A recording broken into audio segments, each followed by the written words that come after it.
புரட்டாதி நட்சத்திரம் 4வது பாதத்துல பிறந்திருப்பாங்க இல்லையா, அவங்களுக்கும் உத்திரட்டாதி அந்த 4 பாதங்கள்ல பிறந்தவங்க யாரா வேணா இருக்கட்டும், அவங்களுக்குமே ரொம்ப நல்லாவே இருக்கும்.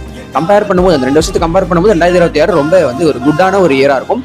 ரேவதி நட்சத்திரக்காரங்களுக்கு நல்லா இருக்காதான்னு கேட்டீங்கன்னா அப்படி கிடையாது. ரேவதி நட்சத்திரக்காரங்களுக்கு நல்லாவும் இருக்கும். பட் ஒரு சில சின்ன சின்ன பிரச்சனைகள், இடைஞ்சல்கள் வரலாம். இதெல்லாம் பெரிய அளவுக்கு நடந்துடாது. அதாவது உத்திரட்டாதி கஷ்டப்பட்ட அளவுக்கு ரேவதி கஷ்டப்பட மாட்டாங்க. நீங்க தைரியமா இருக்கலாம், நம்பிக்கையா இருக்கலாம். ஆக மொத்தம் 2026 மீனராசிக்காரங்களுக்கு எப்படி இருக்குன்னா, நம்ம வாழ்க்கையை நோக்கி ஓடக்கூடிய, வாழ்க்கையை நோக்கி முன்னேறக்கூடிய எல்லா விஷயங்களும் அதற்கான கதவுகள் எல்லாம் திறக்கப்படக்கூடிய ஒரு வருஷமா இருக்கு. நம்பிக்கையா இருங்க. கடந்த வருஷத்துல இருந்த எந்த ஒரு மன அழுத்தமும், டிப்ரெஷனும், ரொம்ப சேடான விஷயங்கள், ரொம்ப இழப்புகள் நடந்திருக்கும் இல்லையா, அது எதுவுமே 2026 நடக்காது. அதற்கான வாய்ப்புகள் ரொம்ப ரொம்ப கம்மி தான். அதனால மீனராசியில போறவங்க எப்பவுமே தைரியமா இருக்கலாம். நான் மீனராசி பத்தி நிறைய பேசிட்டேன், அதனால கொஞ்சம் ஷார்ட்டா முடிச்சுக்கிறேன் இந்த வீடியோல. 2026 மீனராசிக்கு குட். இந்த நியூருக்கு மீனராசியில பிறந்தவங்களுக்கு எவ்வளவு மார்க் கொடுக்கலாம் அப்படின்னா 100க்கு 70 மார்க் நம்ம தாராளமா கொடுக்கலாம். ஏன்னா அந்த அளவுக்கான பாசிட்டிவான ஒரு இயரா தான் 2026 மீனராசிக்காரங்களுக்கு இருக்கு.